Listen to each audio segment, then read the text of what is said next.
George Andrews Tin Man trail name, AntiGravityGear, and I'm going to show you the Tin Man stove. This is the stove. It's called a Beverage-can type stove. Weighs 4/10 of an ounce, and it is a pretty powerful stove, as you will see. This is a primer pan that's used.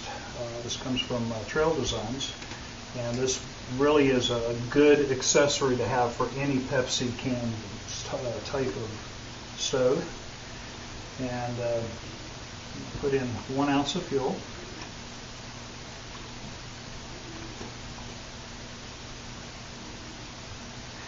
And then if you're using a primer pan, there's 2 ways to light the stove. You light it in the center and let the heat expand out. It takes about a minute to a minute and a half for the stove to bloom, to come up to full operating temperature.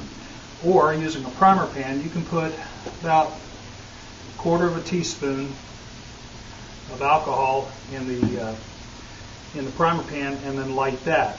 If you're using a primer pan, you can set the pot directly on top of this unlit stove and light the primer pan.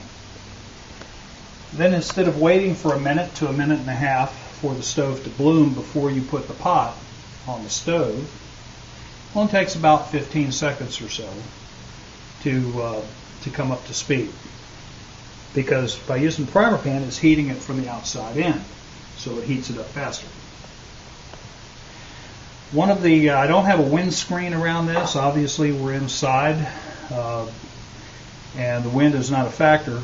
But one of the important things about an alcohol stove is it has to get hot in order to work. So one of the primary functions of a windscreen is not only to block the wind, but to reflect heat back onto the stove.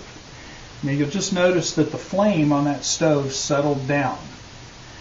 While the fuel in the primer pan was still burning, the flame was a little bit wilder than normal. Once that primer pan fuel burned out, it goes back down to a nice normal gentle flame. And it'll take about 5 minutes to boil 2 cups of water to a hard boil, and then it'll continue to boil for about 2.5 minutes beyond that. But getting back to the heat part and the windscreen, if you put a windscreen around this, it reflects heat back into it. And you hear a lot of people talk about alcohol stoves not performing well in cold weather. That's crazy. A well-made alcohol stove with a good heat-reflecting windscreen will operate, and it doesn't care what the temperature is.